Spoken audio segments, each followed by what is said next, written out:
The inside story on the issues that affect you and your community. This is Local 12 Newsmakers.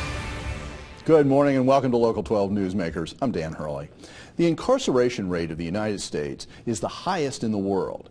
As of October 2013, the rate was 716 people per 100,000 in the population. While the United States is only 5% of the world's population, we incarcerate about 25% of the world's prisoners. The estimate is that 6.6 million Americans have a felony conviction. Most of the men and women in state and federal prisons will serve their time and return to their home communities. At that point, returning citizens and their families must navigate a reentry process that is filled with barriers. Communities across the country have increasingly become aware of the importance of easing this transition, both for selfish reasons, trying to short-circuit the expensive cycle of reoffending and reincarceration, but also to look for new opportunities among this population. The Hamilton County Commissioners have created an Office of Reentry to assist returning citizens in an effort to build bridges and break barriers. I am joined now by two people involved in this issue.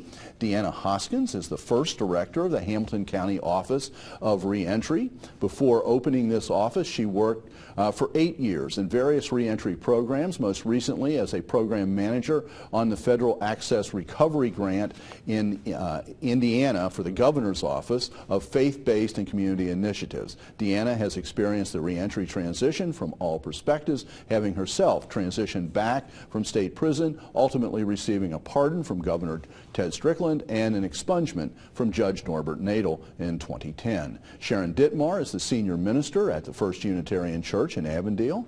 Reverend Dittmar and her congregation at First Unitarian are very active in the region across many social justice issues, including reentry of returning citizens. Welcome to Newsmakers. Thanks, Sharon, welcome back to Newsmakers in your particular case.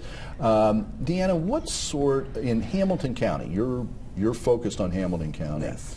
What sort of numbers can you put on the number of people who have a felony conviction, have served, come back to the community, or whatever number you can put on that? Because I had trouble figuring anything out. Okay, well, we know that 2,200 individuals are released from state prison back to Hamilton County alone every year. Every year. We know that around 45,000 cycle through our local justice center, and not everyone goes to prison. Some individuals end up on probation and different community sanctions.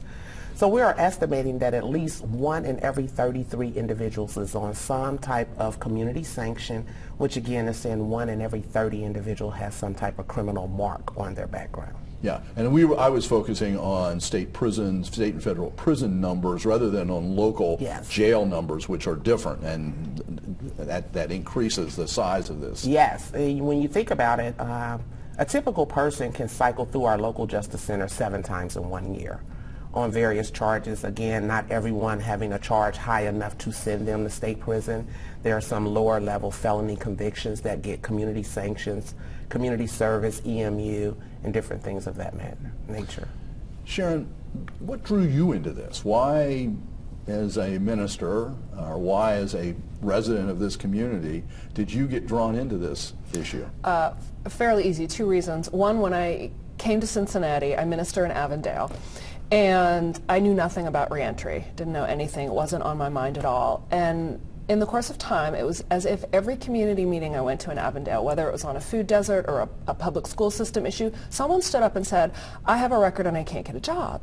Everywhere I went. And I began to think, no matter what meeting I'm at around a social issue,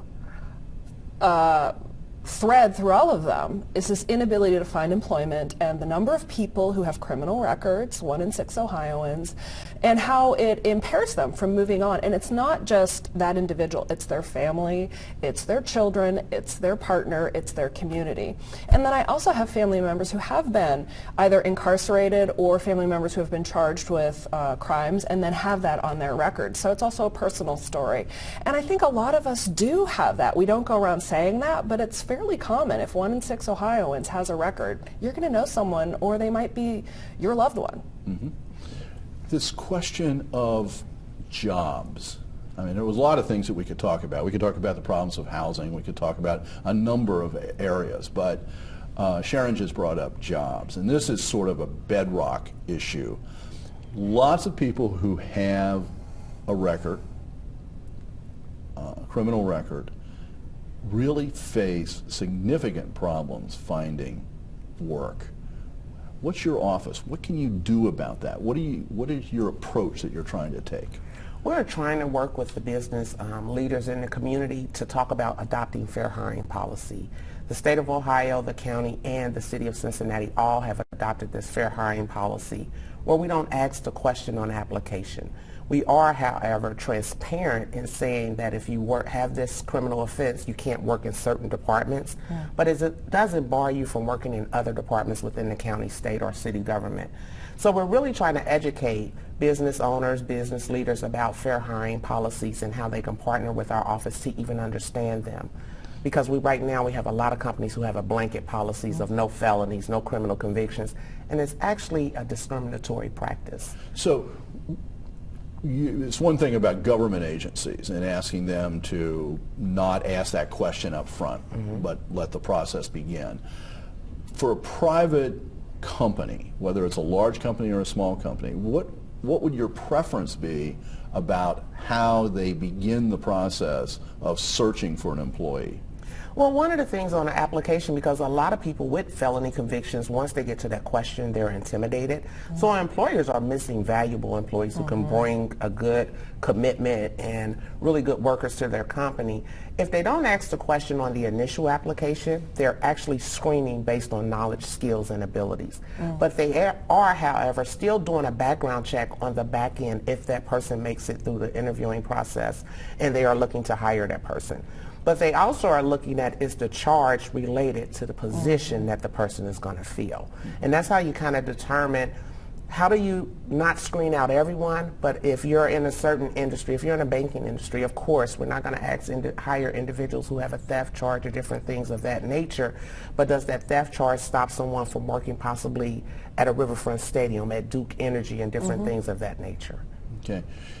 You're in your congregation, in the community that as you interact with it, how have you found the openness of, not the government side, but the private industry, private company side, to hear this sort of discussion? I think society is very closed. We really kind of throw the book at people, and when you think of the image we see around someone who's committed a crime, in general we see the mugshot, and then maybe we see footage of their hearing or whatever, and we don't think of them as a person with a family, and we also don't think about them as someone who comes out. The average sentence is very brief. What is it, like 18 months or something? Right. And so most people are coming back. 95% of people, they're coming back. Okay, so what are we going to do with them when they come back? And we want them, even if you're a fiscally conservative person, we want this person to have a job, right? So that they can pay taxes, so they can be a beneficial part of the community, rather than not knowing what to do or having to go back to the only business that's always hiring, which is maybe an illegal one. And we don't want that, So I do think returning citizens are everywhere. Returning citizens are us. You have the designation of a returning citizen even if you never went to prison, because as soon as you have a misdemeanor or a felony on your record, it can be hard for you to get employment. And so I think we have a bias as a society, not realizing many of us are returning citizens, and sometimes the best candidate for a job is a returning citizen. Are there companies that you would point to that you think have a good approach to this? Well, in talking to the past president of Cincinnati Bell, Jack Cassidy, we were talking, and I was sharing with him how the Department of Corrections trained in fiber optics installation. And he was sharing how hard it is to find people in the community with those skill sets that he needs. And he was immediately ready to put on the job requirements, college education, military, Department of Corrections. But he became very open because what he realized is what he could not find in the community. Here was a prison system actually educating and certifying individuals that were returning to our community for the specific skill that he needed to keep his company growing. So when you look at it, we have some actual businesses that do it. It's just not out front, and we need them to share why they're doing it. How is it helping their business? A company that I've highlighted on this program is Nehemiah Manufacturing, which is it's a for-profit business, but it's very mission-driven. Right. And one of their goals is to hire hard-to-hire people, which could be people who have criminal record, but it could be other issues too. Right. I mean, it's not just that. And there are other companies in the community I know who are very proud of hiring a significant number of returning citizens and saying we're going to contribute to getting them relocated, repositioned in the community. So there are people out there who are doing this. And we're getting ready to have the conversation with the healthcare system. When you look at healthcare again as our biggest employer, and I'm speaking to Johns Hopkins Hospital in Baltimore, they are very open. Their HR director talks about they're in the community, they look to hire the community, and how they hire individuals with criminal backgrounds and the stipulations they have in place. So I was just real grateful that our healthcare system is saying, hey, let's have this conversation of how we can be better employers in the community we serve. Your congregation, Sharon, is located in Avondale, where a lot of the hospitals are, a lot of the institutions are.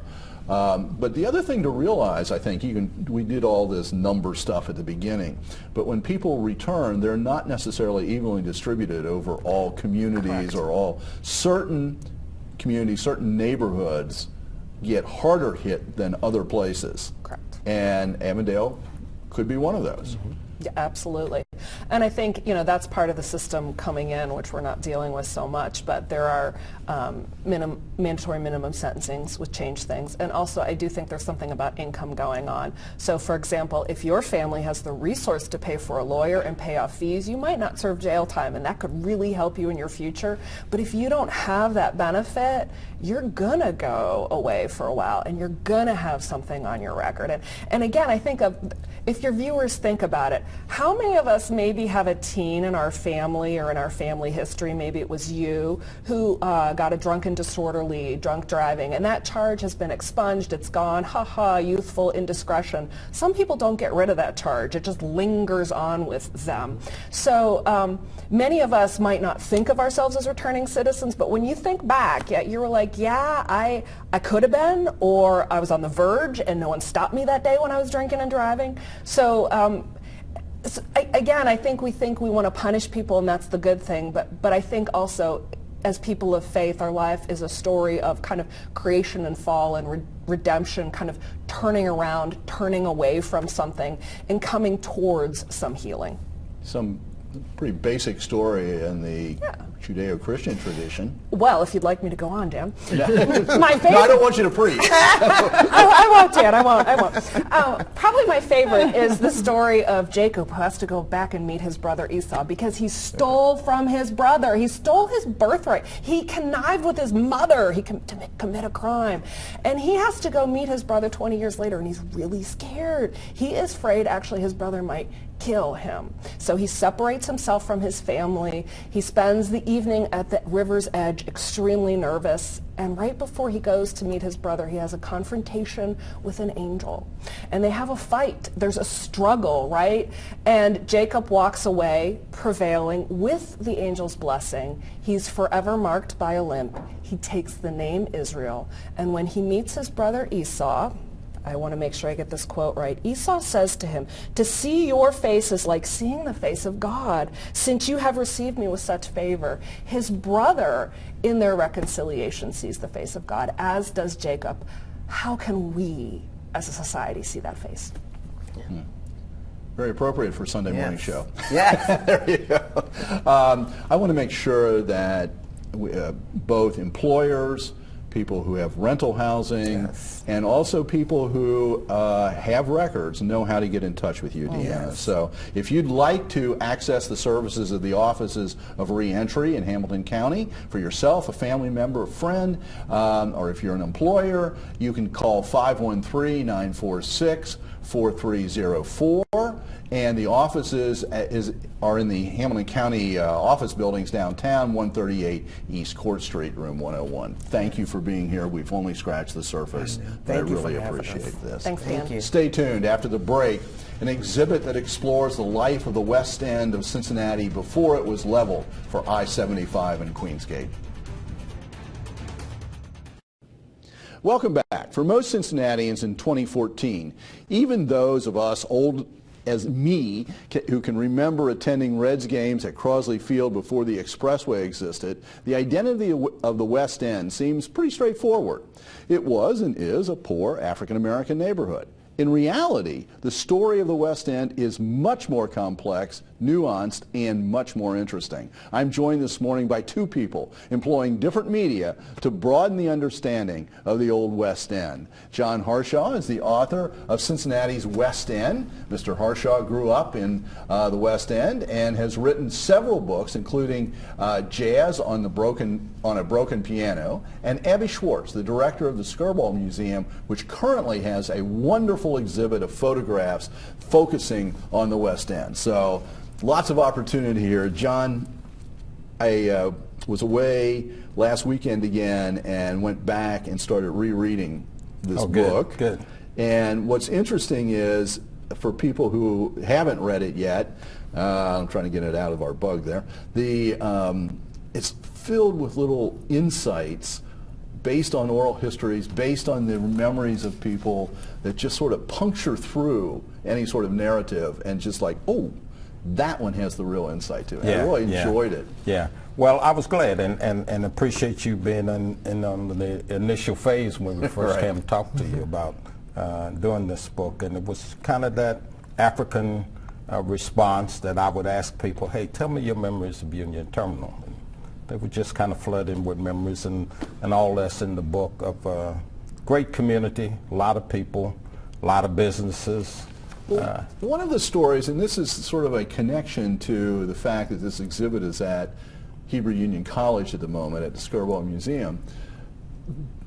The West End at one point, in an earlier part in the 20th century, had a heavy Jewish population. Exactly. And even by the mid-20th century, even though a lot of the Jewish families maybe had moved out, many of them still own businesses there. And That's there's true. still this interaction, right? Always, always. And I tell a story in my book about my relationship with Abraham Faust, who had a grocery store at 7th Car Street. And I got my first paycheck, went to Provident Bank on 8th and Freeman to open a savings account, and they wouldn't let me open it. And you were how old? I was I was junior high school. I was about 15 years You were old. really young. Okay. Yeah. And they said I couldn't open one because I was black. So I went to see Abe Faust, and he came around to the bank and told them if they didn't let me open the account, he was going to take his money out, and he was going to have all his other friends take their money out. So they acquiesced, but that policy stayed in place for a long time. But it motivated me to become the first black banker here in Cincinnati, and then president of bank in Tennessee, and president of the Trade Association in Washington for years, looking for economic justice for people so that they didn't have to go through that again. And Abe Faust was central in my life. He taught me how to operate a store. Just a great friend.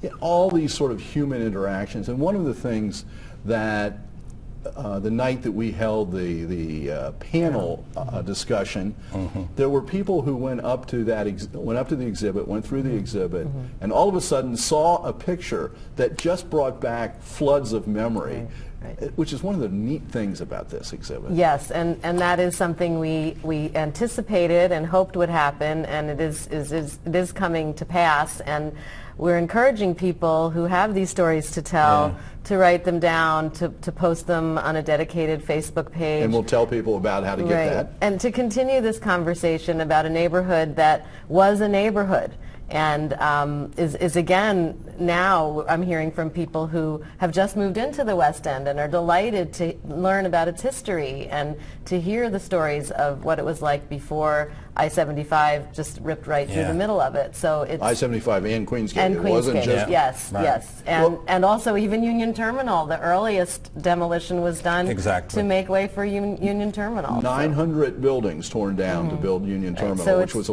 interesting. I had never heard that until the other night when we did that.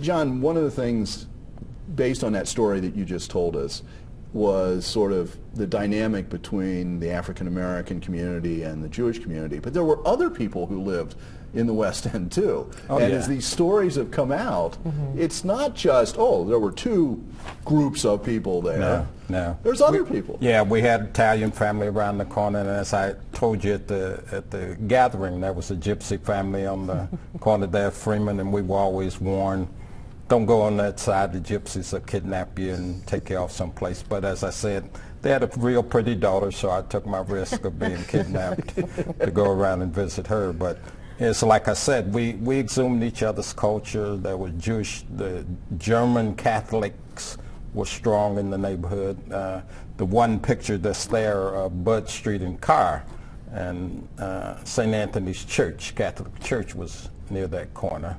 And it was, in fact, the house I was born in. When I saw that exhibit, and I said, oh, that's Carr Street. I was born on the second floor in that house. So it's very interesting. And I would encourage people to come out and see the exhibit, because I'm sure there'll be some places that you'll remember that a lot of us just think, oh, that's a Seam Street. Well, in my years of doing oral history, one of the techniques I've developed is to ask people before I come to pull out their photo albums. And invariably they'll say, I don't know who all those people are anymore. I don't remember who they, you don't want to see those old pictures. But the point is, you go back and a photograph can spark something that an interviewer will never think to ask about. That's true. You can't ever think to ask that. So, and we're going to be showing some. The photographers who were featured in this exhibit, talk a little bit about them. Sure. Well, the photograph that you mentioned, one of them of Bud and Carr Street, that was one of the photographs that was taken by George Rosenthal. George Rosenthal was actually commissioned by the Cincinnati Historical Society, which is now housed at the Cincinnati Museum Center in Union Terminal. He was commissioned to photograph the West End before its demolition. So this was 57 to 60. And there's a lot of buildings in that collection. It's all intended to be architecture. However, he was an artist, so he also took some very interesting architectural details and really made this an artistic project. And yet there are some very easily identifiable buildings that people are attaching themselves to. In concert with these architectural images by Rosenthal are Danny Ransohoff's photographs. And he is a Cincinnati institution. That's the only word I can use to describe him. Anyone who knew him. Character. He was a character. he was a Renaissance man. He was a geologist. He was a social worker. And he was a photographer. Such a good photographer that a few of his photographs were featured in The Family of Man, the great exhibition at MoMA in 1955, and the fabulous cocktail table book that all of us who were born in the 50s grew up with. So he was really an excellent photographer, and he took photographs of people in impoverished neighborhoods all through Cincinnati, West End, over the Rhine, Price Hill. So it's a really interesting combination. And then the third photographer whose photographs are featured at the American Jewish Archives on Hebrew Union College campus are by Ben Rosen, who had a very long career taking photographs for the Catholic Telegraph and the American Israelite, and just loved Cincinnati. So fabulous Cincinnati icons of architecture. I'm not sure if it's already been up or not, but The Child in the Alley, or The Child and the Tenements, either one of, bring it back up, bring one of those back up for me. These photographs by Danny Ransohoff, who I knew personally and was a great friend to many of us. Here's one. The amazing thing was his ability to connect with people. I mean, people could just be comfortable with him, and it was just amazing. So you got these photos of buildings, which trigger one set of memories. You got photos of people that trigger other sorts of memories, even if you don't know it's that person, it's that setting.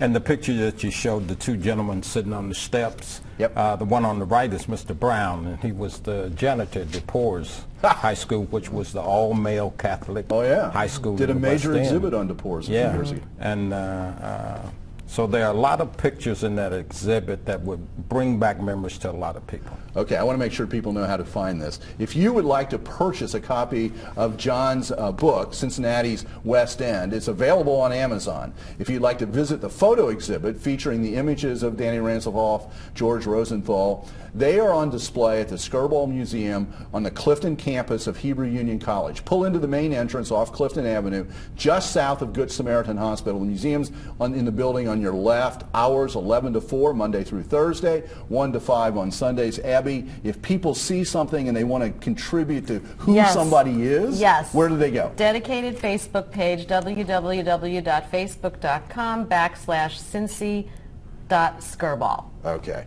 Thank you very much. Thank you. I you. hope this serves as a tease so people go see this. Absolutely. We're not trying to cover everything. Closes December 21st. 21st, okay. Thank you for making Newsmakers a part of your Sunday morning. Join us again next Sunday for a very special program exploring how we get over Cincinnati politeness and address tough issues. Have a good week. A great Thanksgiving. Thank you.